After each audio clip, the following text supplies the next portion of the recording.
Hi everyone, it's Mrs. Risto with Risto Sews, and today I'm going to show you how to sew on paper. Be sure to like and subscribe the video. So when sewing on paper, this is a great step to begin sewing and to learn just about the machine and how it works, get a feel for it without actually using thread or fabric.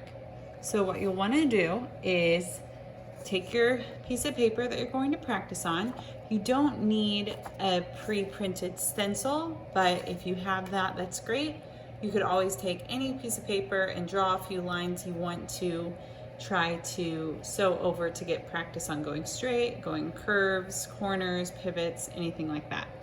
So I'm going to start by lifting my presser foot up and aligning to my first line.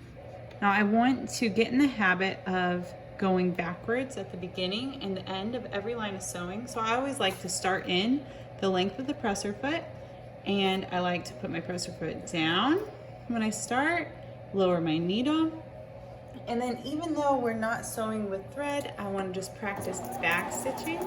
So I lift this upward till I go back to where the line starts, and then very gently guide the paper.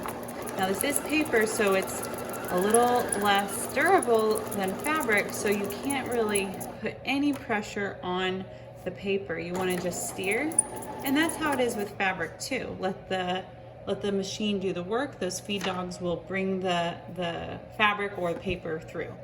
And then you'll notice I back stitch at the end.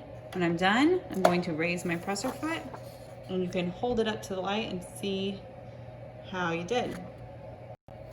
Now I'm going to try to do a curve, and with a curve it just takes some a very close eye to look and steer. You just want to go as slow as you want.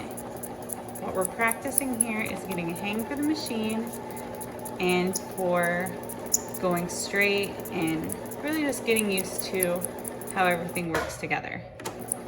Practice back stitching. If your needle is up automatically, that's great. If it's down, you'll use the hand wheel to raise it.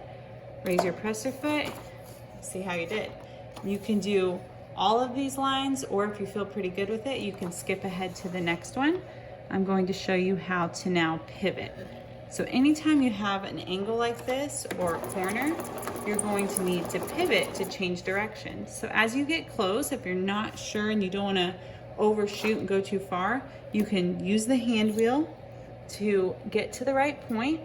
Once your needle is down, you raise your presser foot, turn your paper or fabric, and begin again. So this is a really good exercise for practicing pivoting. To help align, don't be afraid to take your time and to use that hand wheel to sew by hand, because right now we're practicing being precise and sewing straight.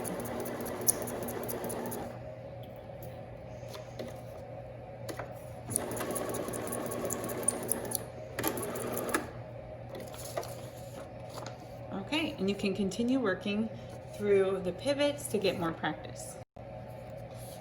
So I've included in my packet a lot of different practice sheets. The one I showed you could do a type of maze. I have one that's all about pivoting. And these are things that were just online that you can find, or you can, like I said, draw out your own. You can practice writing your name. It's so fun. Get it? So that's how to sew on paper.